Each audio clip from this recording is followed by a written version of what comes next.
Hi, I'm Jessica, the manager at the Trail Memorial Library, and I am reading chapter 35, titled The Winter at Queen's. Anne's homesickness wore off, greatly helped in the wearing by her weekend visits home.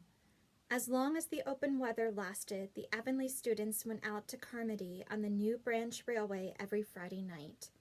Diana and several other Avonlea young folks were generally on hand to meet them, and they all walked over to Avonlea in a merry party. Anne thought those Friday evening gypsyings over the autumnal hills in the crisp golden air, with the home lights of Avonlea twinkling beyond, were the best and dearest hours in the whole week. Gilbert Blythe nearly always walked with Ruby Gillis and carried her satchel for her. Ruby was a very handsome young lady, now thinking herself quite as grown up as she really was. She wore her skirts as long as her mother would let her, and did her hair up in town, though she had to take it down when she went home.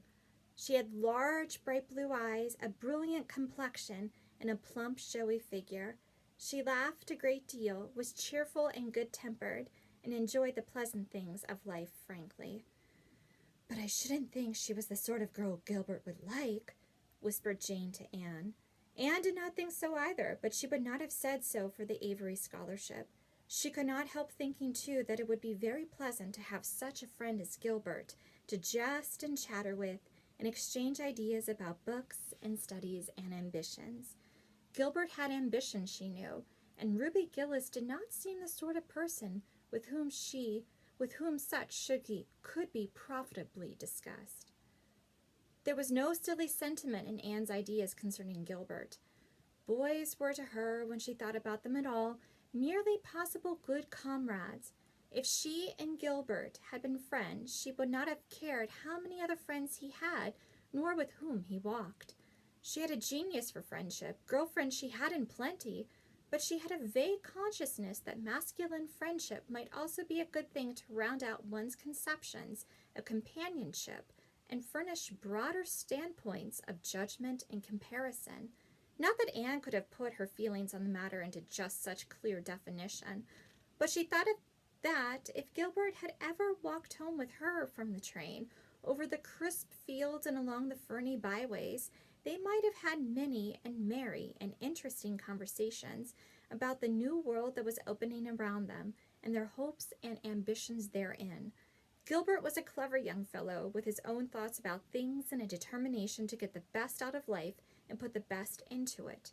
Ruby Gillis told Jane Andrews that she didn't understand half the things Gilbert Blythe said. He talked just like Anne Shirley did when she had a thoughtful fit on, and for her part she didn't think it any fun to be bothering about books and that sort of thing when you didn't have to. Frank Stockley had lots more dash and go, but then he wasn't half as good looking as Gilbert, and she really couldn't decide which she liked best. In the academy, Anne gradually drew a little circle of friends about her, thoughtful, imaginative, ambitious students like herself. With the rose-red girl Stella Maynard and the dream girl Priscilla Grant, she soon became intimate, finding the latter pale, spiritual-looking maiden to be full of the brim of mischief and pranks and fun, while the vivid, black-eyed Stella had a heart full of wistful dreams and fancies, as aerial and rainbow-like as Anne's own. After the Christmas holidays, the Avonlea students gave up going home on Fridays and settled down to hard work. By this time, all the Queen's scholars had gravitated into their own places in the ranks, and the various classes had assumed distinct and settled shadings of individuality. Certain facts had become generally accepted. It was admitted that the medal contestants had practically narrowed down to three: Gilbert Blythe, Anne Shirley, and Lewis Wilson. The Avery scholarship was more doubtful, any one of a certain six being a possible winner. The bronze medal for mathematics was considered as good as won by a fat, funny little up-country boy with a bumpy forehead and a patched coat. Ruby Gillis was the handsomest girl of the year at the academy. In the second-year classes, Stella Maynard carried off the palm for beauty, with small but critical minority in favor of Anne Shirley. Ethel Mora was admitted by all competent judges to have the most stylish modes of hairdressing, and Jane Andrews, plain, plodding, conscientious Jane, carried off the honors in the domestic science course. Even Josie Pye attained a certain preeminence as the sharpest-tongued young lady in attendance at Queen's, so it may be fairly stated that Miss Stacy's old pupils held their own in the wider arena of the academical course. Anne worked hard and steadily. Her rivalry with Gilbert was as intense as it had ever been in Avonlea school, although it was not known in the class at large, but somehow the bitterness had gone out of it. Anne no longer wished to win for the sake of defeating Gilbert, rather for the proud consciousness of a well-won victory over a worthy foeman. It would be worthwhile to win, but she no longer thought life would be insupportable if she did not. In spite of lessons, the students found opportunities for pleasant times. Anne spent many of her spare hours at Beechwood and generally ate her Sunday dinners there and went to church with Miss Barry. The latter was, as she admitted, growing old, but her black eyes were not dim, nor the vigor of her tongue in the least abated. But she never sharpened the latter on Anne, who continued to be a prime favorite with the critical old lady. "That Anne girl improves all the time," she said. "I get tired of other girls. There is such a provoking and eternal sameness about them. Anne has as many shades as a rainbow, and every shade is the prettiest while it lasts. I don't know that she is as amusing as she was when she was a child, but she makes me love her, and I like people who make me love them. It saves me so much trouble in making myself love them." Then, almost before anybody realized it, spring had come. Out in Avonlea, the Mayflowers were peeping pinkly out on the sere barrens where snow wreaths lingered, and the mist of green was on the woods and in the valleys.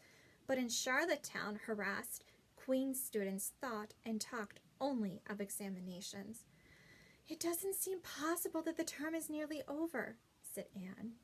"Why, last fall it seemed so long to look forward to, a whole winter of studies and classes, and here we are with the exams looming up next week. Girls, sometimes I feel as if those exams meant everything. But when I look at the big buds swelling on those chestnut trees and the misty blue air at the end of the streets, they don't seem half as important." Jane and Ruby and Josie, who had dropped in, did not take this view of it. To them, the coming examinations were constantly very important indeed, far more important than chestnut buds or Maytime hazes. It was all very well for Anne, who was sure of passing at least, to have her moments of belittling them, but when your whole future depended on them, as the girls thought truly theirs did, you could not regard them philosophically. "I've lost 7 pounds in the last 2 weeks, sighed Jane.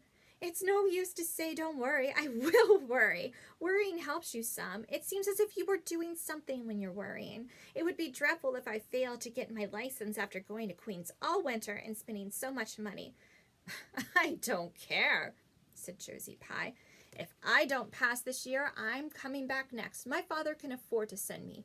And Frank Stockley says that Professor Tremaine had said Gilbert Blythe was sure to get the medal and that Emily Clay would likely win the Avery Scholarship."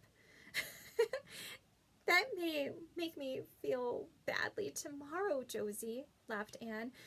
"But just now I honestly feel that as long as I know the violets are coming out all purple down in the hollow below Green Gables and that little ferns are poking their heads up in Lover's Lane, it's not a great deal of difference whether I win the Avery or not. I've done my best, and I begin to understand what is meant by the joy of the strife. Next to trying and winning, the best thing is trying and failing. Girls, don't talk about exams. Look at that arch of pale green sky over those houses and picture to yourselves what it must look like over the purply dark beech woods back at Avonlea." "What are you going to wear for commencement, Jane?" asked Ruby practically. Jane and Josie both answered at once, and the chatter drifted into a side eddy of fashions. But Anne, with her elbows on the window-sill, her soft cheek laid against her clasped hands, and her eyes filled with visions, looked up unheedingly across city roof and spire to that glorious dome of sunset sky, and wove her dreams of a possible future from the golden tissue of youth's own optimism. All that beyond was hers, with its possibilities lurking rosily in the oncoming years, each year a rose of promise to be woven into an immortal chaplet.